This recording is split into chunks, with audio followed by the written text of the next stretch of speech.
Hi everyone, in front of me I've got TCL Tab 10s and let me share with you how to reset network preferences on this device.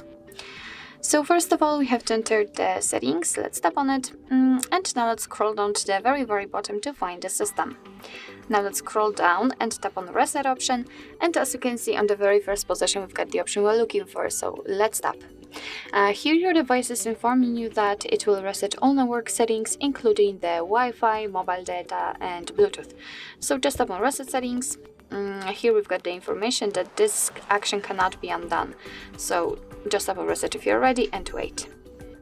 And as you can see, the network settings have been reset successfully. So actually this is it. This is how to reset network preferences in your TCL Tab 10s. Thank you so much for watching. I hope that this video was helpful, and if it was, please hit the subscribe button and leave the thumbs up.